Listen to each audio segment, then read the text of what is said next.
Hello বন্ধুরা, সবাই কেমন আছো? আজকে আমার একটু বাড়িতে বানানো কালাকাঁদ খেতে ইচ্ছা হলো, তাই আমি আজকে কালাকাঁদ বানাচ্ছি। তো এর জন্য আমি 1/2 লিটার দুধ একটু ঘন করে নিয়েছি। তারপরে 300 গ্রাম মতো খোয়া আমি বাজার থেকে কিনে নিয়ে এসেছি। তো সেই খোয়া আমি ওই দুধের মধ্যে, ঘন দুধের মধ্যে মিলিয়ে দিলাম। তো এই দুধের মধ্যে খোয়া এই জন্য মিলালাম কি, আমি যদি পুরোটাই যদি ক্ষীর বানাতে চাইতাম তাহলে এটা অনেকটা টাইম লাগতো।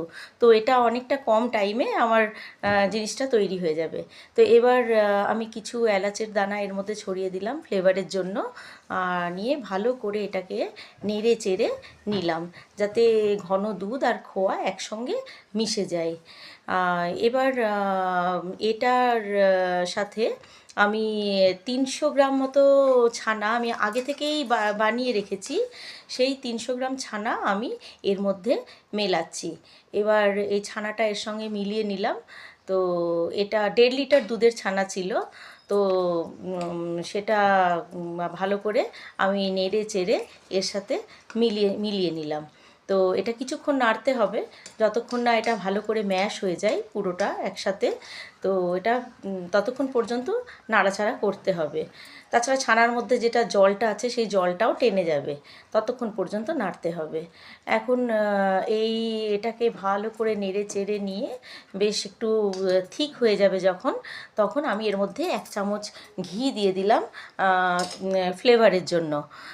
তো এবার ঘিটা দেওয়ার পর আবার এটা কিছুক্ষণ নাড়াচাড়া করতে হবে। এখন অনেকটাই জলটা টেনে এসছে। এবার আমি এই সময় কিছুটা 1/2 কাপ মতো গুঁড়ো দুধ আমি এর মধ্যে মিলিয়ে দিলাম। গুঁড়ো দুধ মেলালাম এই কারণে যে এটার ডেনসিটিটা বেড়ে যাবে আর এটার টেস্টটাও অনেকটা এনহ্যান্স করবে এই গুঁড়ো দুধ। গুঁড়ো দুধটা দিয়েও আবার কিছুক্ষণ নাড়াচাড়া করার পর আমি আগে থেকে গ্রেট করে রেখেছিলাম গুড়, সেই গুড় আমি এর মধ্যে মিলিয়ে দিলাম।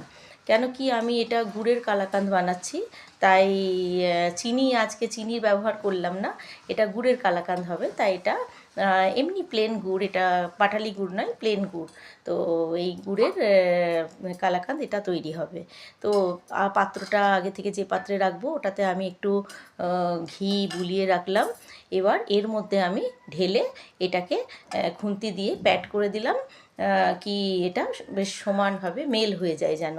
হ্যাঁ, এরপর এর ওপরে আমি কিছু পিস্তা কুচো করে রেখেছিলাম, সেই পিস্তা কুচো আমি এর ওপরে ছড়িয়ে দিলাম। তো এটা খেয়ে দেখছি কেমন হয়েছে। হ্যাঁ, তো মনে হচ্ছে তো ভালোই হবে খুবই। তো আমি এটা কেটে নিচ্ছি আগে।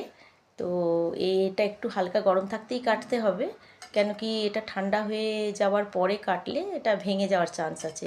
ওই জন্য হালকা গরম থাকতেই এটা কেটে নিতে হবে, তারপরে এটা পুরোপুরি ঠান্ডা করতে হবে। কিছুক্ষণ বাইরে রেখে তারপর ফ্রিজে রাখতে হবে। তো এটা আমি পুরোটা এখন এই করে নিয়ে ঠান্ডা প্রায় হয়ে এসছে, আমি কিছুক্ষণ বাইরে রেখে ফ্রিজে ঢোকালাম। এবার আমি খেয়ে দেখলাম, খুবই সুন্দর হয়েছে খেতে। তো আজকের মতো টাটা।